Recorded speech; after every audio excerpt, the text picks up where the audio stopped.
إن الحمد لله علي الذات عظيم الصفات سمي السمات كبير الشان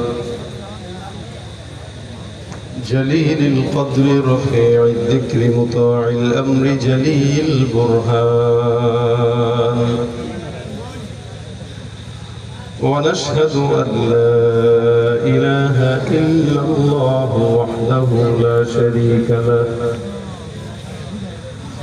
ونشهد أن سيدنا وسندنا وحبيبنا وحبيب ربنا وطبيبنا وطبيب قلوبنا ومولانا محمد صلى الله عليه وعلى آله وأصحابه وبارك وسلم تسليما كثيرا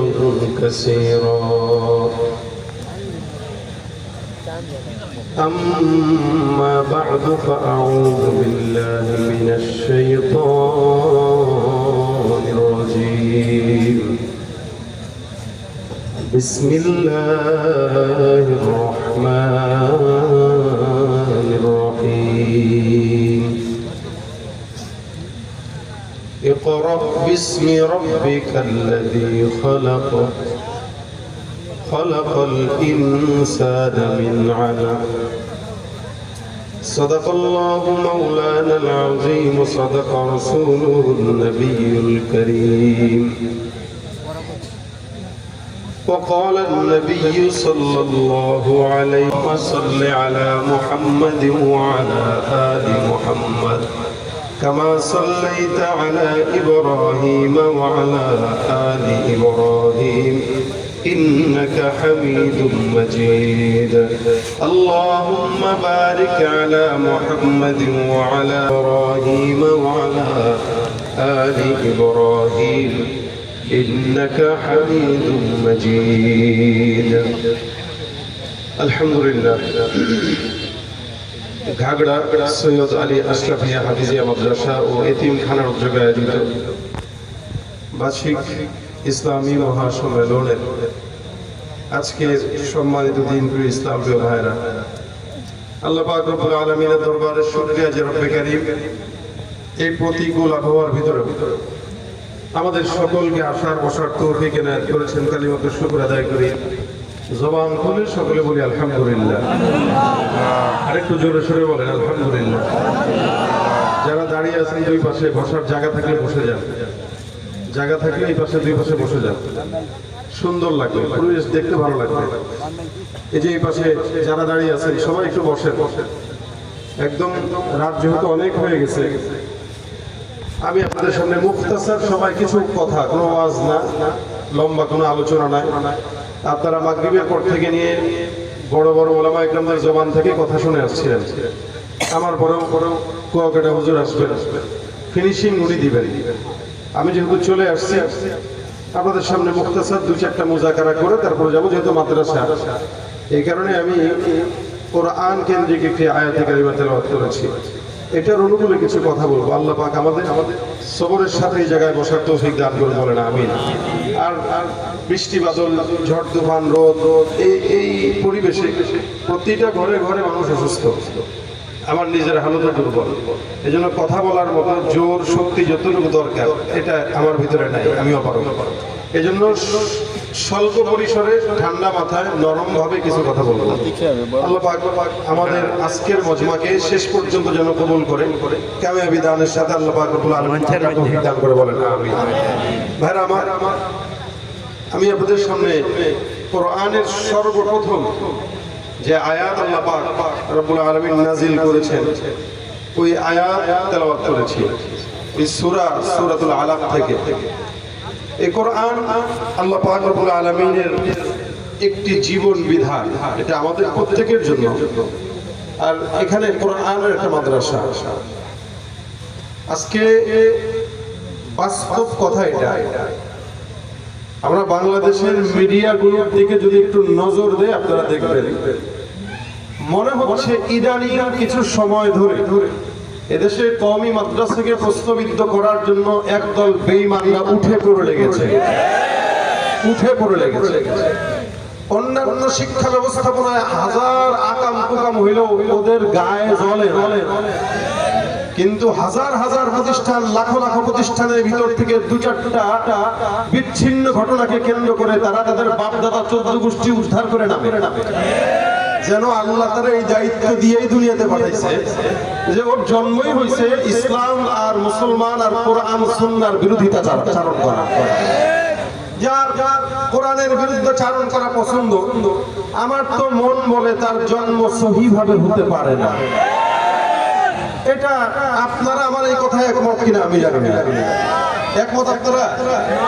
যার কাছে আল্লাহ পাক রব্বুল আলামিনের কোরআন ভালো লাগে না, অথবা কোরআন যারা বহন করে তাদের ভালো লাগে না, আমাদের দিল বলে তাদের জন্মটাও ভালো মতো হয় না, কোনো না কোনো ভাবে ঝামেলা আছে।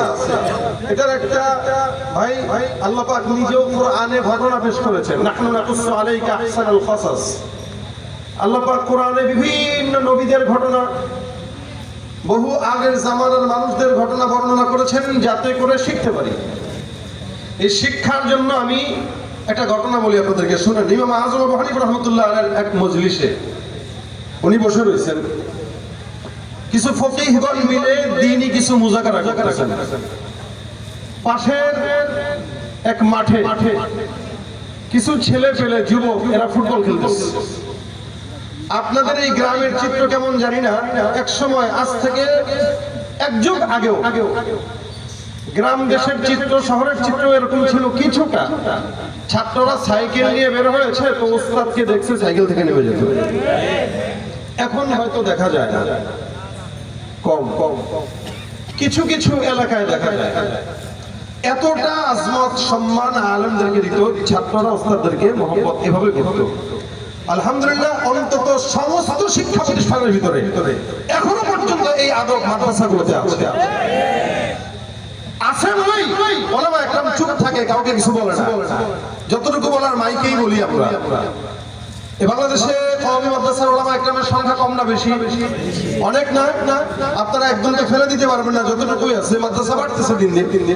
আমাদেরকে যেই পরিমাণে ওরা গালিগালাজ করে, আমাদের রক্তের সঙ্গে যদি তাসলিমার রক্তের সম্পর্ক থাকতো, একটা জবান থেকে জিভটা আমরা টান দিয়ে ছেড়ে ভিতরে দিতাম না, বাইরে দিয়ে কুকুরকে খাওয়াইতাম। জোরে বলেন ঠিক কি?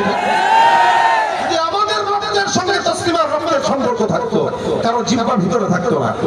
আমাদের রক্তের সঙ্গে যদি আবু জাহেল, আবু লাহাবের রক্তের সম্পর্ক থাকতো, এরা টিকতে পারতো না। কিন্তু আলহামদুলিল্লাহ, দেশের ওলামা একরামের রক্তের সঙ্গে মদিনা নবীর রক্তের সম্পর্ক আছে, যার কারণে আমরা সবর করি, দাওয়াত দেই, আমরা তাদেরকে বুঝাই। এরপরেও যদি না বুঝে, হেদায়েতের মালিক তো আল্লাহ, যেমন চাই তাই করো, ইনশাআল্লাহ দেখা হবে কিয়ামতে। কথা বলেন ঠিক কি না?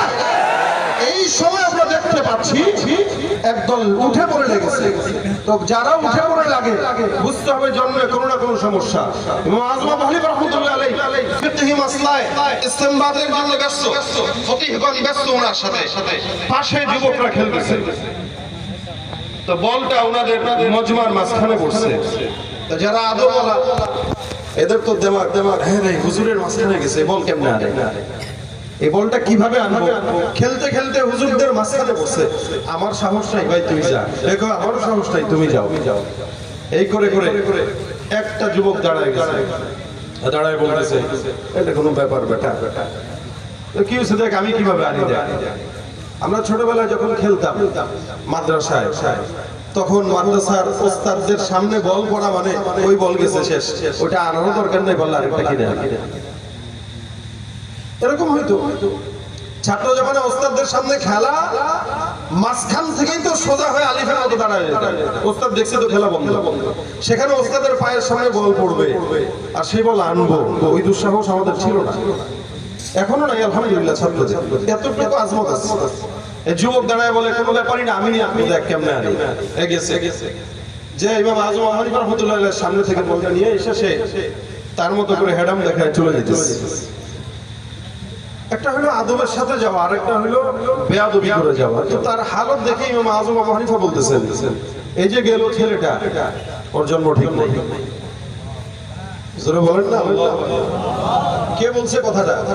ইমাম আযম আবু হানিফা রাহমাতুল্লাহ আলাইহি, যিনি তাবেঈ, সরাসরি সাহাবীদের থেকে হাদিস বর্ণনা করছেন, শিখছেন। যদিও আমাদের দেশে কিছু কিছু আছে ওনারা দেখতে পারেন, আছেন না? ইমাম আযমের নাম শুনলে এদের একটু চুলকানি হয়। তো এই ব্যাপারে যত ওষুধ দেওয়া লাগে আমাদের বন্ধু আবরার সাহেব দিতে পারে, যথেষ্ট, আর কিছু লাগে না। তো বলটা চলে গেল, তখন ইমাম আযম আবু হানিফা বলতেছেন এ জারুর সন্তান। অন্যান্য ফকিহগণ বলে হুজুর এইভাবে হুটহাট করে জারুর সন্তান বলে দিল। তো হুজুর বলতেছেন তোমরা একটু খোঁজ নিয়ে দেখো, আমি তার আলামত দেখে বুঝলাম সে জারু। ওলামায়ে কেরামরা খোঁজ দেওয়া শুরু করলো যে ইমাম আযম বলছেন এ কথা এমনি এমনি বলেনি। যদিও রাসূল সাল্লাল্লাহু আলাইহি ওয়াসাল্লাম এমনি এমনি কথা বলতেন না, কিন্তু আল্লাহর নবীর সাহাবীরা এমনি এমনি কথা বলতেন না, হাত্তাকে তাবেঈরাও পর্যন্ত এমনি এমনি কথা বলতেন না। ওনাদের জবানের বড় হেফাজত ছিল। ওলামায়ে কেরাম খোঁজ খবর নিয়ে দেখলো এই ছেলের বাড়ি কোথায়, অন্য জায়গায়। এই ছেলের মা কি করে, এই করে। বাবা আছে, বাবা নাই। বাবার পরিচয় নাই বলে বাবা কে না কে জানি না, কথা মা কি করে। মা তার একটাই, কিন্তু বাবার পরিচয় নাই। মা কি করে জানলো, ওই ছেলের মাটা এলাকায় নর্তকীগিরি করে তারপরে নিজের জীবিকা ধারণ করে। নর্তকীগিরি তো বুঝেন আপনারা নাকি? তখন ফকিহগণ এক ঐক্যমত হলেন এবং ওনার কাছে গেলেন, যে বললেন হুজুর আপনি কিভাবে বুঝলেন? তো উনি বললেন যেই লোক, যেই যুবক আলেমদের সঙ্গে বেয়াদবি করতে পারে, কোনো না কোনো ভাবে তার জন্মের সমস্যা, এটা তোমরা বুঝে নেবে। এখন আপনারা বলবেন হুজুর এই জামানায় যারা বিরোধিতা করে তো মুসলমান জন্মে কেন সমস্যা থাকে? আমি আপনাদেরকে আরেকটু বুঝাই। এই বর্তমান সময় বলেন তালাকের সংখ্যা বাড়ছে না কমছে? অনেক বেশি বাড়ছে, অনেক বেশি বাড়ছে। আমাদের দেখা এরকম সংসার আছে তালাক দিছে এক যুগ আগে, কিন্তু লোকে বলবে কি এই ডরে সংসার করে। আছে না? লোকে বলবে কি এই ডরে সংসার করে। ওই 12 বছর আগে তালাক দেওয়া বিবির পেটে 12 বছরে আরো 3টা সন্তান জন্ম হয়েছে। জায়েজ না হারাম? হালাল না হারাম জাদা? হালাল জাদা না হারাম জাদা? ভাই হারাম জাদা মানে কি? জাদা মানে বুঝে নিতে হবে, তারা পুত্র না, সন্তান না। তার মানে যেই সন্তানটা মা বাবার বিবাহ তালাক হওয়ার পরেও জন্ম হয়, বুঝতে হবে ওই সন্তানের জন্ম ঠিক নাই। আর যাদের এই হালতে জন্ম হয়, এই সমস্ত লোকগুলাই ওলামায়ে কেরামদের কিছু না কিছু পাওয়ার সাথে সাথে কোনো যাচাই বাছাই দরকার নেই, বাস একচাটিয়া বিরোধিতা করা শুরু করে। এরা ওলামায়ে কেরামদের বিরোধিতা করে না, বরং ওরা দ্বীন আর ইসলাম আর কোরআন সুন্নাহর বিরোধিতা করে। কথা বলে ঠিক কিনা? আওয়াজ দিয়ে বলেন, আরে আল্লাহু আকবার কয় না? জোরে বলেন। জন্মের পরে কানে আযান কি দেইনি, তুমি মৌলবাদী ছাড়া হওনি। জন্মের পরে কানে আযান কি দেইনি, তুমি মৌলবাদী ছাড়া হওনি। আবার মরণের পরে জানাজা পড়াবে, তখন কোথায় পালিয়ে যাবি? বিদ্রোহী বিপ্লবী মৌলবাদী কেন জঙ্গিবাদী? কি মনে করে ওই হনুমান দাড়ি টুপি দেখলেই তালেবান? কি মনে করে ওই হনুমান দাড়ি টুপি দেখলেই তালেবান? আবার সিংহের চাইতে বেশি ভয় পায় মাথায় পাগড়ি দেখে যদি। বিদ্রোহী বিপ্লবী মৌলবাদী কেন জঙ্গিবাদী? বিদ্রোহী বিপ্লবী মৌলবাদী কেন জঙ্গিবাদী? আওয়াজ দিয়ে বলতে হবে ঠিক কিনা? যার কোরআন ভাল লাগে না তার জন্মের সমস্যা আছে না নাই? কিভাবে ওই যে বুঝাই দিলাম, যে দেখবেন ওর বাপ ওর মারে তালাক দিয়েছে আরো 14 বছর আগে, আর ওর জন্ম মাত্র কিছুদিন আগে। তো ওর কাছে তো কোরআন ভালো লাগারই না লাগারই কথা। কোন দোষ দেখছে? কোথায় কোন 11 বছরের সন্তান ধর্ষিতা হয়েছে কন্যা, কোন যাচাই বাছাই দরকার নাই, বাস আলেমদের বিরুদ্ধে চারণ করা শুরু করলো। যাচাই করার পরে দেখা গেল নানায় কাম ঘটাইছে। নাউজুবিল্লাহ, জোরে বলেন মিয়া। কিয়ামত আর কতদিন বাকি বলেন? যেখানে নাতনি তার নানার কাছে নিরাপদ নয়, কন্যা তার বাবার কাছে নিরাপদ নয়, আর এই সমস্ত লোকগুলো ওলামায়ে কেরামদের বিরুদ্ধে করে।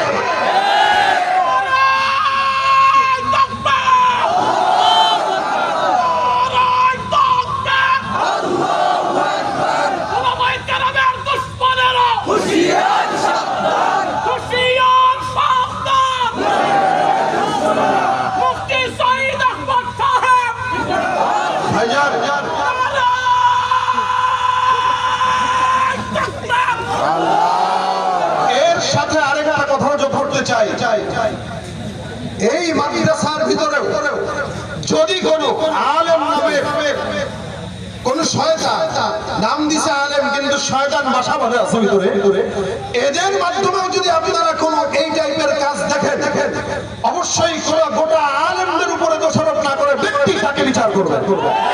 ওই সমস্ত লম্পটের বিচার আমরা চাই। মাদ্রাসাগুলোর কলঙ্ক লেপনের জন্য যারা এই সমস্ত কাজ করে বেড়ায়, এদের সঙ্গে ওলামায়ে কেরামের কোনো সম্পর্ক থাকতে পারে না। মাদ্রাসার ভিতরে যারা এরকম কাজ করে বেড়ায়, তাদের সঙ্গে দ্বীনের কোনো সম্পর্ক থাকতে পারে না।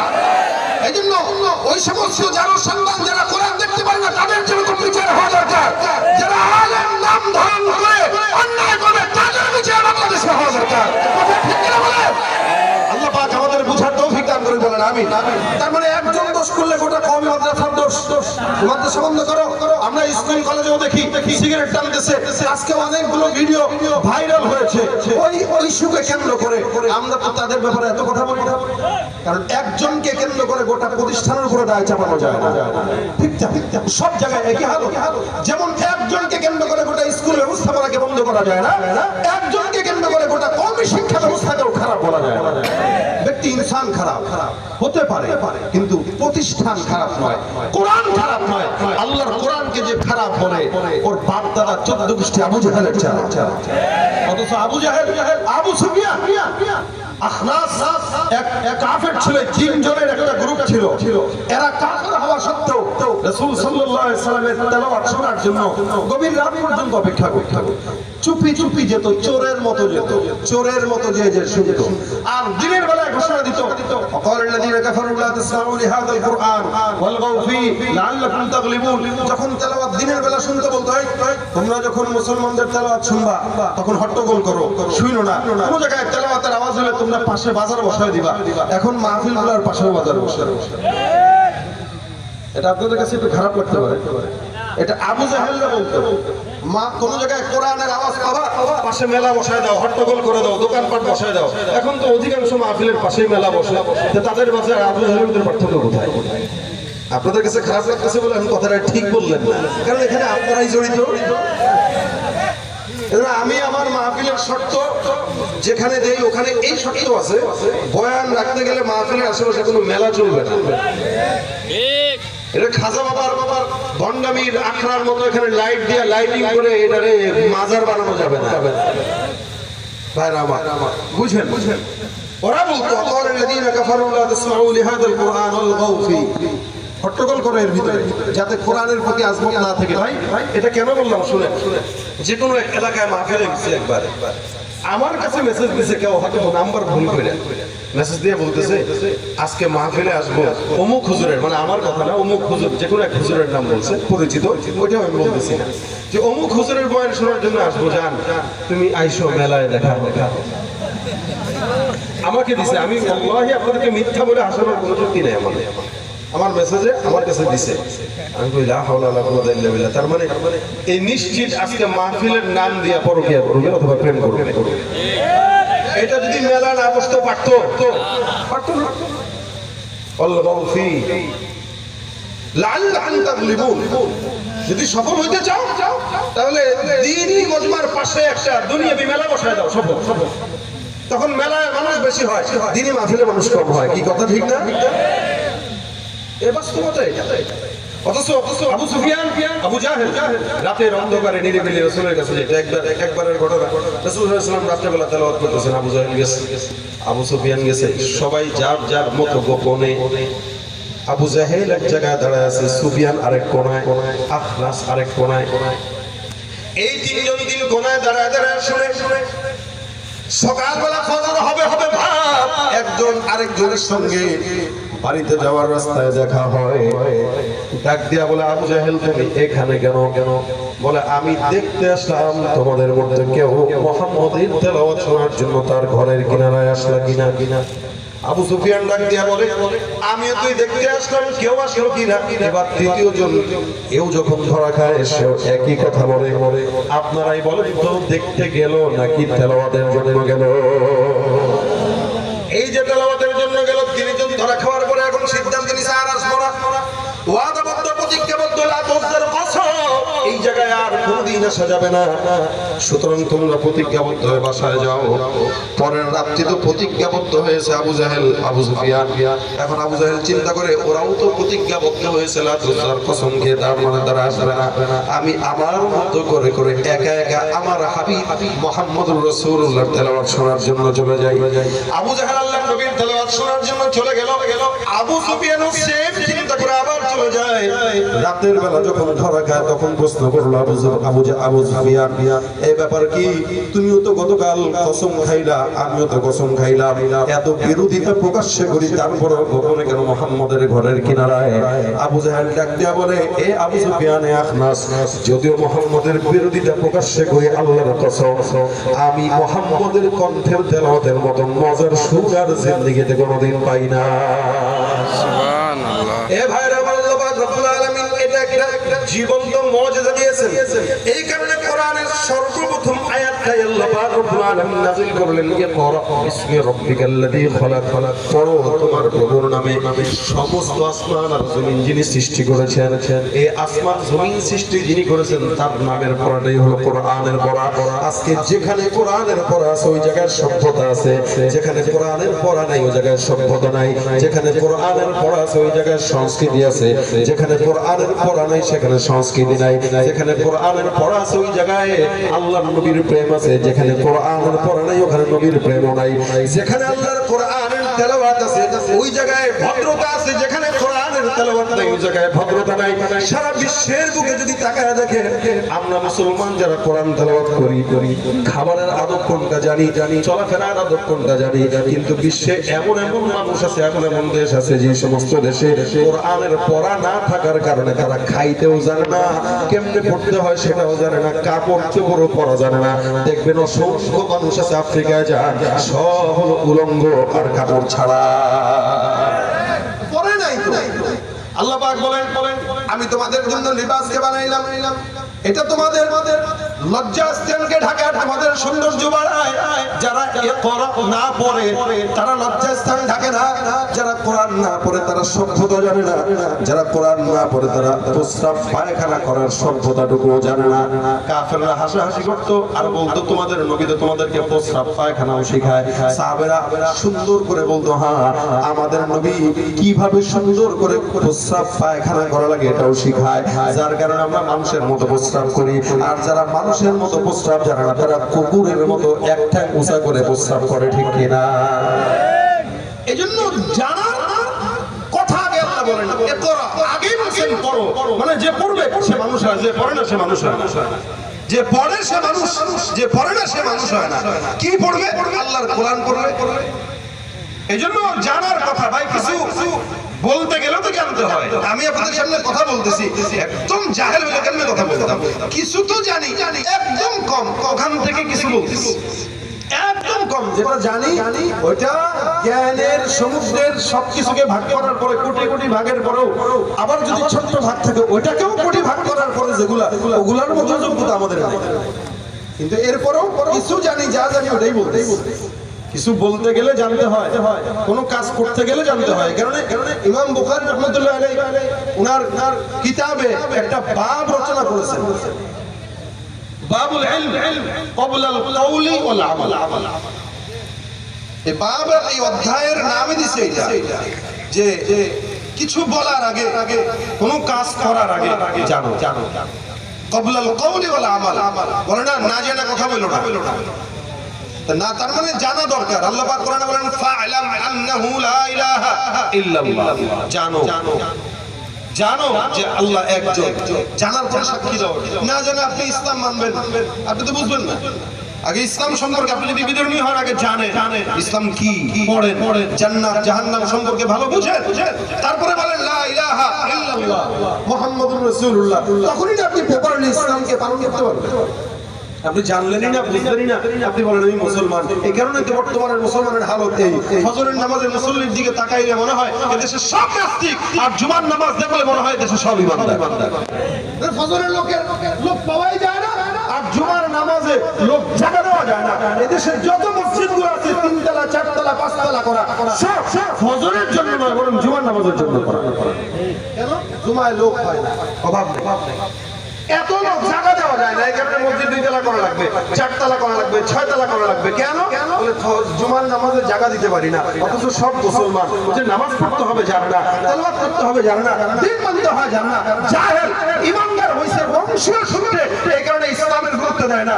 সাহাবায়ে কেরামদের মতো যদি রক্ত দিয়ে জান দিয়ে ইসলাম পালন করা লাগতো, জিন্দেগির প্রত্যেকটা পদক্ষেপে ইসলাম ছাড়া অন্য কোনো কিছু ফলো করতে পারতো না। কথা বলেন ঠিক কিনা? নবীর উম্মত দাবি করো, সুন্নাহ মানো না, নবীর অপমানে তোমার হৃদয় কাঁদে না। নবীর উম্মত দাবি করো, সুন্নাহ মানো না, নবীর অপমানে তোমার হৃদয় কাঁদে না। তুমি বিজাতীয় সংস্কৃতিতে শোভেছ পরাণ, তুমি বিজাতীয় সংস্কৃতিতে শোভেছ পরাণ। তুমি কেমন মুসলমান, তুমি কেমন মুসলমান? নামাজের সাথে নাই পরিচয়, মানো না কোরআন। নামাজের সাথে নাই পরিচয়, মানো না কোরআন। তুমি কেমন মুসলমান? ঠিক না? তাহলে জানতে হবে, জানাটা আগে। জানাটা কি বলেন?